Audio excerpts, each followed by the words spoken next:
Hi there. Welcome to part 16 of my series going over every single track in Final Fantasy VII Rebirth. We're about halfway through Chapter 4, having finally ascended to Upper Junon, thanks in large part to Mr. Dolphin and the collective musical spirit of Wave Race 64 and Wii Sports. Rumor has it Cloud and Tifa show up in bathing suits in Chapter 6, so we have no time to waste here.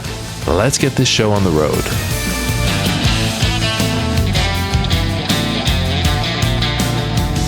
As shiplift operator Cloud Strife raises the party up towards Upper Junon, we cut to a gloriously sharp pre-rendered cutscene. It's only our second of the game so far, following the aftermath of the Whisper's destruction of Midgar at the very beginning of the game. And just like all pre-rendered cutscenes, because the timing of the sequence is completely locked, they bake the sound effects track into the video file, meaning that even with the sound effects slider turned to 0, we still hear the noise of the helicopter engine and propellers dominating the mix. But unlike when I covered the game's opening cutscene in the inaugural first episode of this series, all the way back in March 2024, we now have the PC version's myriad audio files at our disposal. And what do you know, there it is. The cutscene's audio track without the sound effects.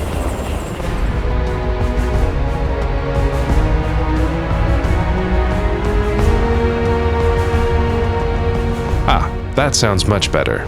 Thank you very much, BGM_Junon_009_01_000. Now we can better hear the moody virtual brass and strings and pulsing electronic kick drum.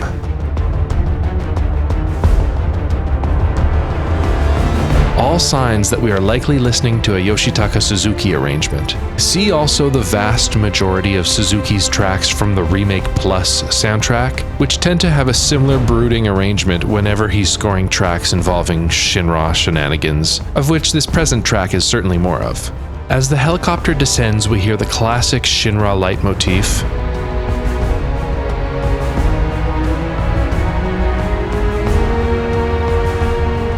right as we get Rebirth's introduction to President Rufus Shinra.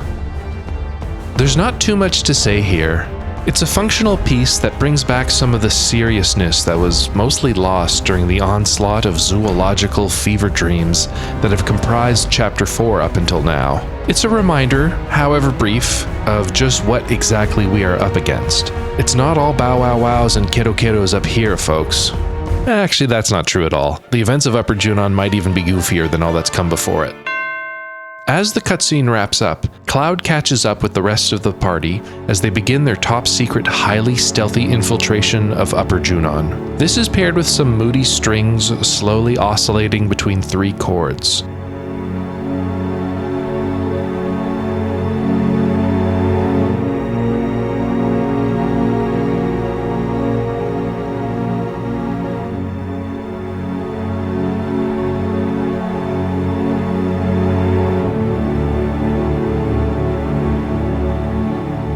The chord progression itself is somewhat evocative of the second half of the Shinra theme's main passage.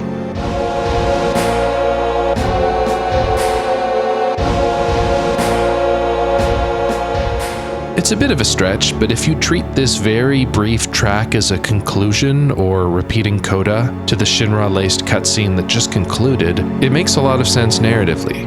I'm assuming this is a Suzuki track as well, although there isn't all that much to go off. This is a very short loop, coming in at about 20 seconds. Personally, I think they should have cut this one and let this very short sequence play out without music at all. A reprieve from the soundtrack, which has been almost non-stop since we first arrived in the Junon region 5 episodes ago, would have suited this brief liminal space before we enter Upper Junon proper. I also think it would have helped the following track's introduction, which currently just crossfades in from this moody track.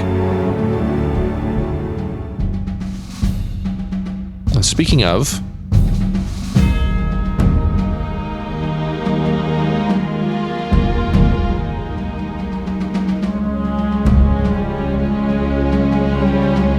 this is Junon Fortified Metropolis, a very wonderful arrangement of the original FF7 track Shinra's Full-Scale Assault.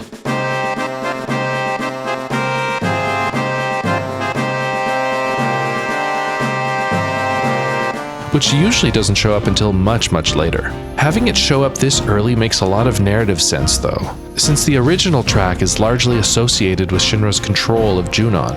It's also another reminder that in the original game, Junon doesn't really have its own theme outside of this very Shinra-coded piece, and, of course, the propagandistic Rufus's welcoming ceremony, which we'll get to soon.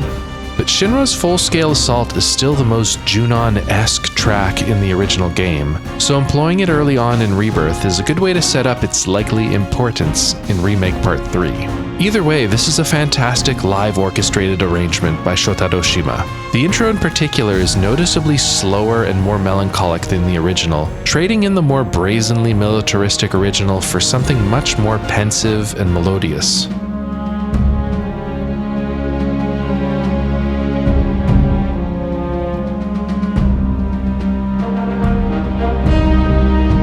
Some beautiful chord work here, before eventually swelling into something much more recognizable. I love the cool ascending bassoon phrase in there. At least I think it's a bassoon.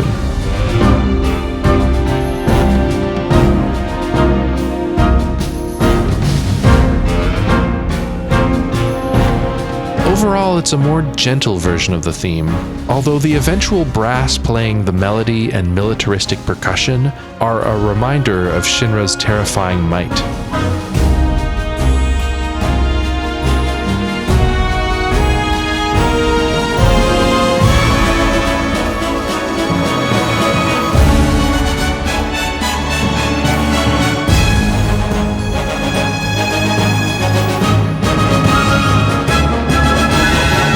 As our shockingly effective infiltration of Shinra's army moseys along, we get a second cutscene involving Rufus Shinra, but there's a bit more plot meat to this one.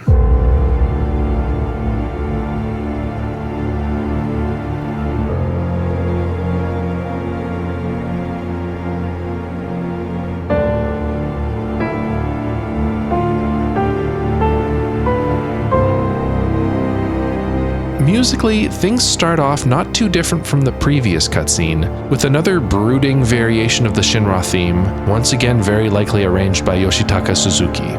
But then things get a little more interesting. Rufus's mysterious visitor reveals themselves to be Colonel Glenn Lodbrok.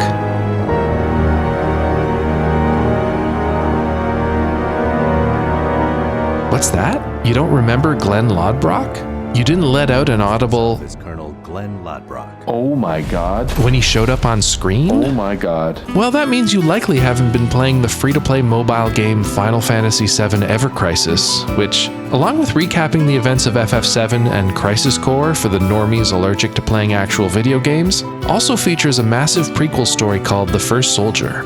The First Soldier stars 3 Project Zero soldiers, with the leader being none other than Glenn Lodbrok himself. There are a lot of juicy nuggets of FF7 lore in The First Soldier, but more important than any of that is the absolutely fantastic original soundtrack that accompanies their adventure. The environment and battle tracks are phenomenal, but more interesting to us are the new character themes, or more specifically, Glenn's theme.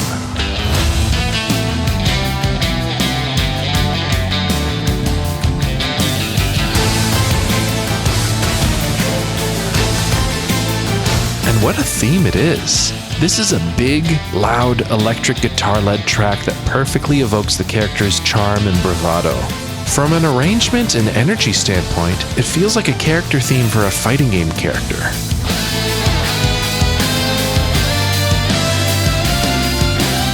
If Ken Masters didn't already have his own iconic theme, I think this one would fit perfectly.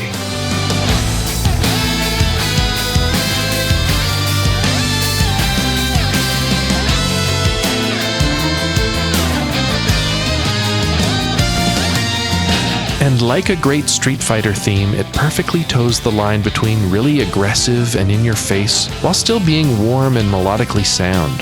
Every section is deceptively good and so much richer than it needs to be. I love it. If I was to rank all of the extended universe FF7 character themes, I think this would be pretty high up there. Okay, initially I was going to try and stay on target, but I just can't help but, because this is the 16th episode, I gathered what I think are the 16 Final Fantasy VII Extended Universe themes, and I thought I would quickly rank them. Just real quick. So 16th place, dead last, we have Johnny's theme. Sorry, Johnny. Don't have much to say about it.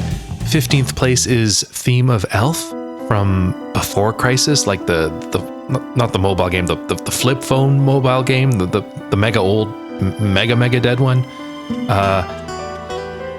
Yeah, I don't have much to say about that one. That's a Takeharu Ishimoto track, I think.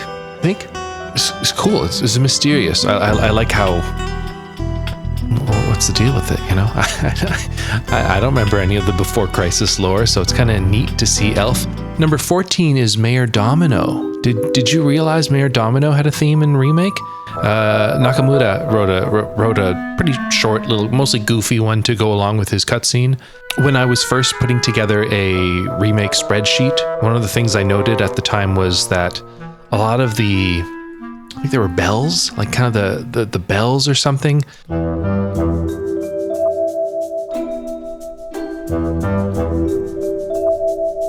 Sound very similar to the bells that Nakamura used earlier in Leslie's theme.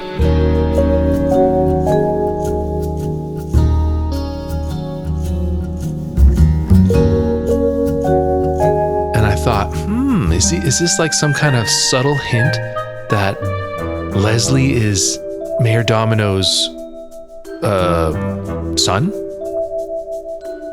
Maybe. Number 13, I got Zangan's theme. We covered that back in episode 2, I think. Yeah, it's all right. I really think they're going to bring that one together in part 3. We're going to get Zangan or either some Zangan flashback with Tifa, or Zangan's still alive because we didn't see him die.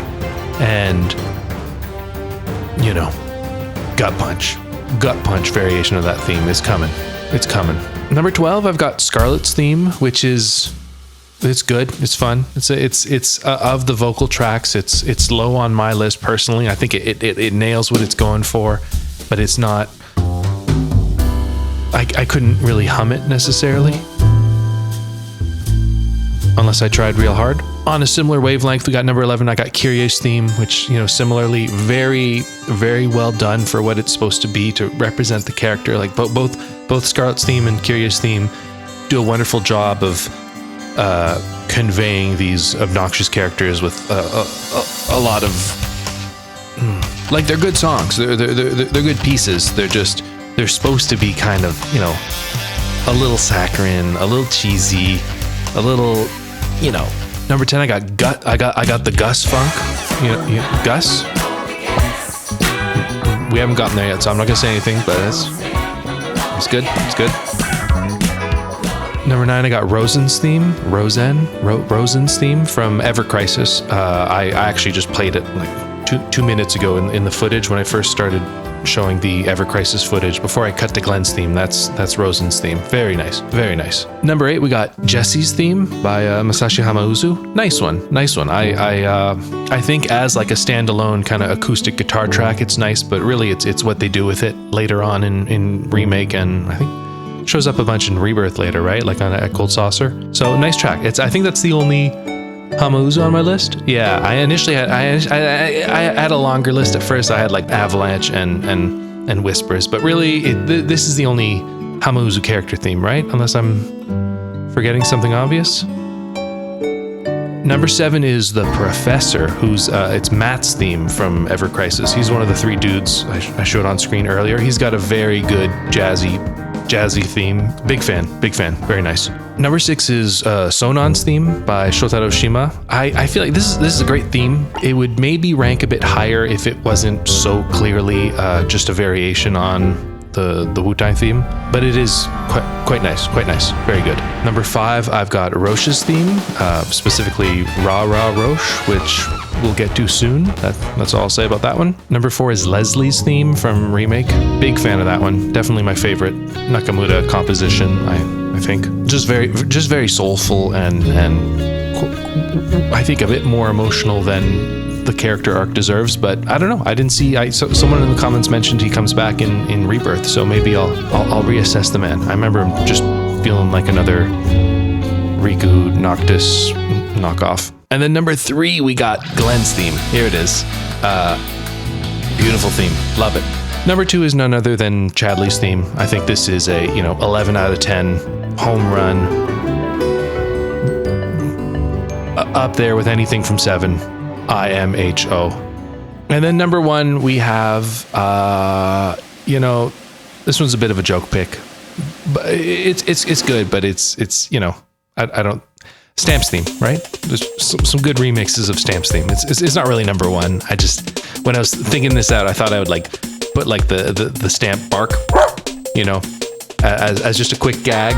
But then I numbered them and I realized that I couldn't just kind of had to discuss it. So Stamp, number 1. It's really Chadley. You know it's Chadley. There are a few other fantastic character themes in Ever Crisis, but for now at least, Glenn's is the only one that's important to Rebirth. And I mention all of this because, naturally, Glenn's theme shows up during this cutscene with him and President Shinra 2.0, although you'd be forgiven for not noticing it since it's been completely transformed. Yoshitaka Suzuki mostly retains the gloomy mood of the Shinra half of the track, while adding a bit more percussive momentum. We get a first swell on the reveal of Glenn's face,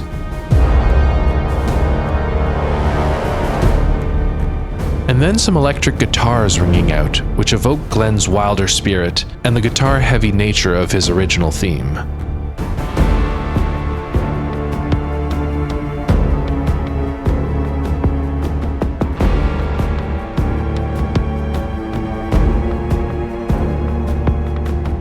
Afterward, a piano comes in, playing the main verse line from Glenn's theme.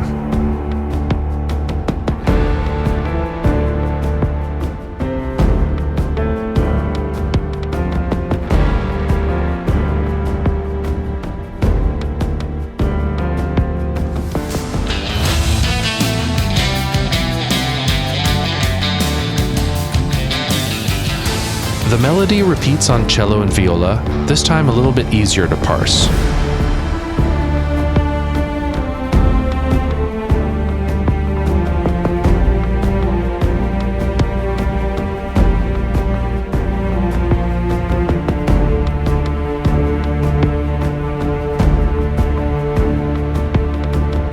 There's also a barely audible piano synth layer buried in the mix at various points in the track, most audible here.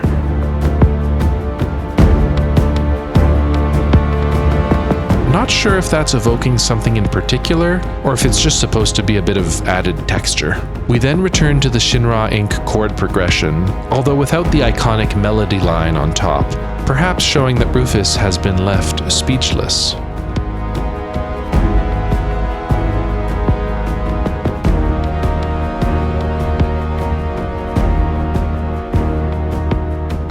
As Colonel Lodbrok begins to relay a quote from the mysterious Viceroy Saruf, the track adds some very ominous, bending synth strings.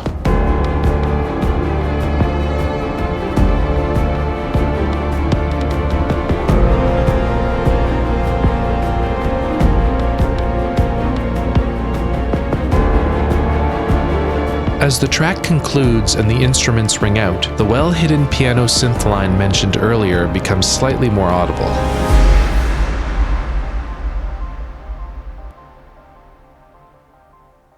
All told, this is a fun little track. Even though I mostly felt left in the dark as to what their conversation was about, Viceroy Saruf? Magnus Materia? Suzuki's track makes sure even if you're as confused as me, you still know the exact emotions the scene is trying to convey. And while this is a pretty bleak variation of Glenn's theme, its inclusion in Rebirth was a really pleasant surprise to me. While I would typically bemoan the inclusion of characters and lore from a free-to-play phone game destined to become shut down and unplayable in, 24 months, given Square's track record with this stuff, because the music is just that good, I am totally fine with it. Bring it on. Because this track isn't on the original soundtrack, it's fun to speculate as to who to give credit to. I feel pretty confident this is a Yoshitaka Suzuki arrangement, and the Shinra motif would mean Nobuo Uematsu is at least a co-composer, but that leaves us with the mystery of who exactly composed the Glenn half of the track. Unfortunately, even though Ever Crisis launched almost 2 years ago, there is still no official soundtrack release, so we can't say for sure. I imagine that soundtrack will come out eventually, since Square has been pretty good at releasing several soundtracks for each of their mostly now dead mobile games, but until then we can only make semi-educated guesses. Actually, I know a private investigator down in Wallmarket who's pretty good at sniffing out this kind of stuff. I wonder if he could get to the bottom of it. If I end up hearing back from him before I finish editing this episode, I'll be sure to add his findings at the end. Anyhow, following the cutscene, the party then takes a very Akira-style elevator down to Upper Junon's main street. As they reach the ground level, Cloud comes up with a plan to sneak into the upcoming military parade as a means to get closer to Rufus Shinra. Bit of a stretch, but okay. This new plan coincides with the start of our first of many variations of Rufus's welcoming ceremony.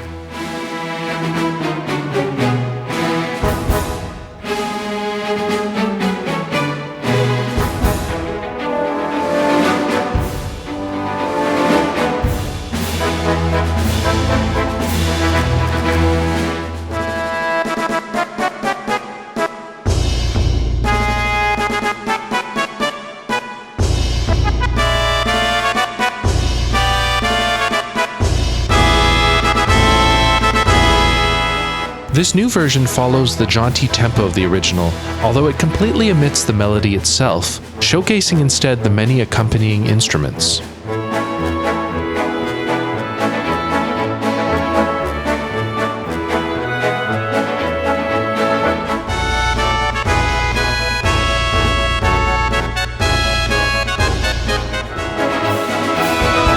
This version of the theme isn't on the official Rebirth soundtrack either, but to me it sounds like a Ryo Furukawa orchestration. Furukawa is credited with a few of the upcoming Rufus tracks in Chapter 4, so it's a fairly safe guess that this one is his as well.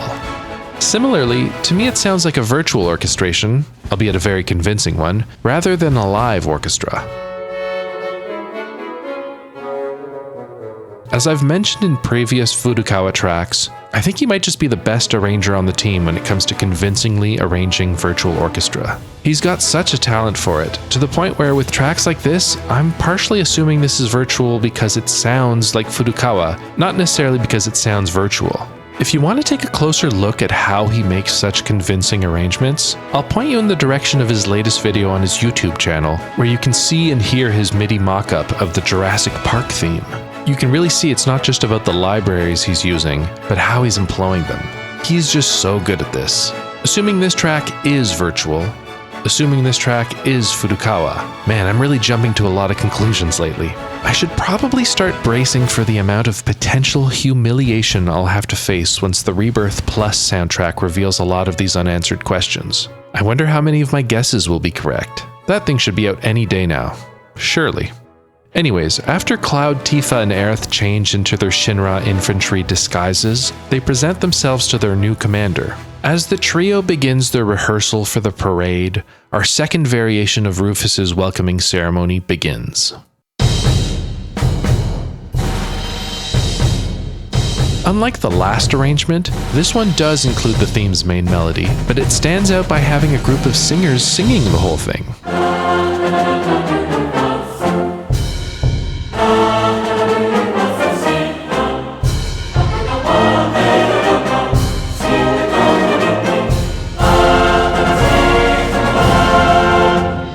It works quite well and helps this specific version of the theme stand out from the others. We've only scratched the surface of Rufus's welcoming ceremony arrangements, but I'll tell you right now, this one's my favorite. It captures the spirit of the original while still adding its own spin on it.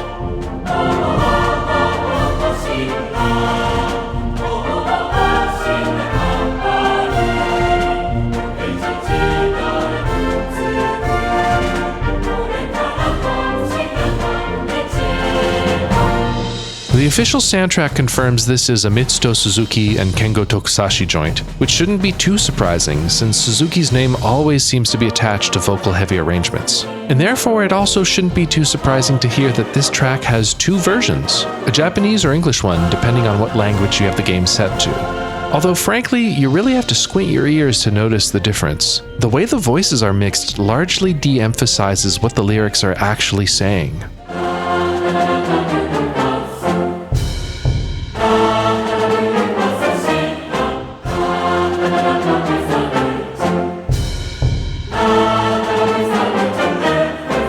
There's a good chance the existence of 2 versions of this track would have gone over my head if it weren't for the PC version's audio files. Shout out to BGM_Junon_014_000 and BGM_Junon_014_001, real MVPs.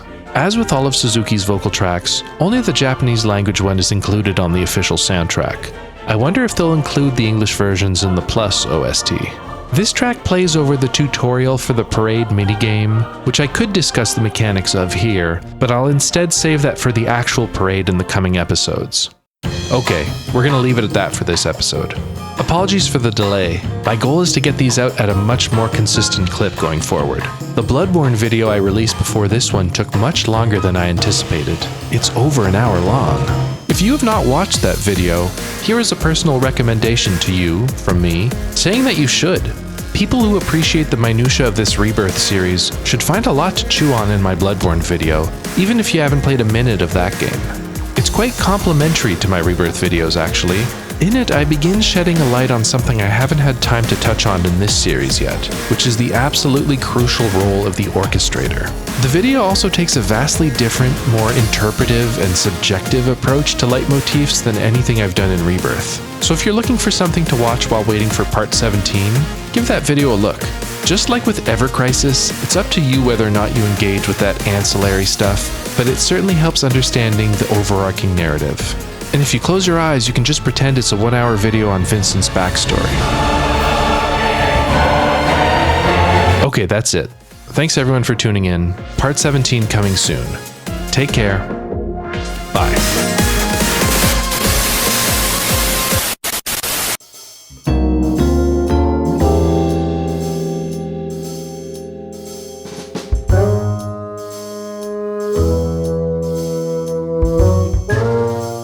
Call came in at 8:15 last night from a Mr. Lodbrok, ambassador to Wutai.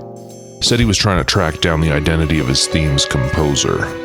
Told him I don't do missing persons and mistaken identity cases anymore, but hell, the sack of gill he left me at the table didn't lie. Alright, easy enough I figured, but there's a catch. See, this Ever Crisis here's got itself one big barn burner of a soundtrack. We're talking over 100 tracks and more than a dozen composers attached to this bona fide slot machine simulator. The man chuckled as he left my office. Felt like there was more to the guy than met the eye, but he was gone before I could ask him anything more.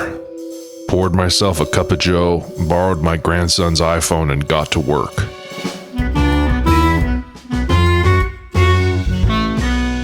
First things first.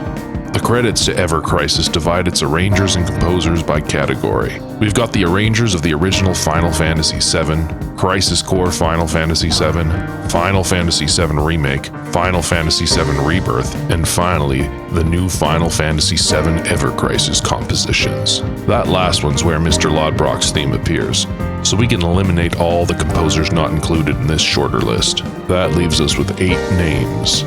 Junya Nakano, Tadayoshi Makino, Ryo Uratani, Keiki Kobayashi, Masaya Tsunemoto, Ryo Furukawa, Shotaro Shima, and Shingo Kataoka. More suspects than I'd like, but hey, gotta start somewhere. My next step was cross-referencing these 8 suspects with the list of composers in the big boy video game Final Fantasy VII Rebirth, where Mr. Lodbrok's theme also shows up. But since that track in question didn't make it onto the game's official soundtrack release, I knew the liner notes wouldn't paint the whole story. Had to go deeper. Spent the weekend playing 80 hours of the Frog Simulator game to get a better look at the game's credits. Got some key freeze frames of the game's full list of composers. Now I could start to see what the bigwigs at Squaresoft were trying to hide from me. Comparing the Ever Crisis composers to the Rebirth composers allowed me to eliminate my first suspect. Even though he did some fantastic work on Final Fantasy X, Mr. Junya Nakano did not, in fact, work on Final Fantasy VII Rebirth. So we're down to 7 suspects. Lucky for me, 7's my favorite number. I felt confident cutting Mr. Shotaro Shima and Mr. Ryo Furukawa from the list as well. For additional research, I caught up on this mind-numbingly dull series of Final Fantasy VII Rebirth music analysis videos on the internet. If nothing else, it's gotten me to the point where I've gotten a pretty good ear for what is or isn't a Mr. Shima composition. And let me tell you, that Shima, nah, he's not our guy. nor does it sound one iota like Mr. Furukawa's acrobatic, rousing orchestral style. And just like that, we're down to 5 suspects. Mr. Shingo Kataoka ain't it either. The man's oddball arrangements are way too quirky and playful for Mr. Lodbrok's gung-ho, rah-rah theme. He's definitely off the list. I was ready to write off Mr. Reo Uratani as well, since his Rebirth tracks are much too restrained and elegant to sound anything like my client's theme. But then I took a listen to some of his music outside of Final Fantasy VII Rebirth. His compositions for the game Hi-Fi Rush paint a different picture. Here's a man comfortable with a more straightforward rock arrangement. Could this be our guy? Nah, those Hi-Fi Rush tracks still lack some of the playful obnoxiousness of my client's theme. Not enough big himbo energy in these compositions. Shame. If only Mr. Uratani had spent more time working on Street Fighter titles during his time at Capcom, we'd maybe have ourselves a smoking gun. Wait. Street Fighter?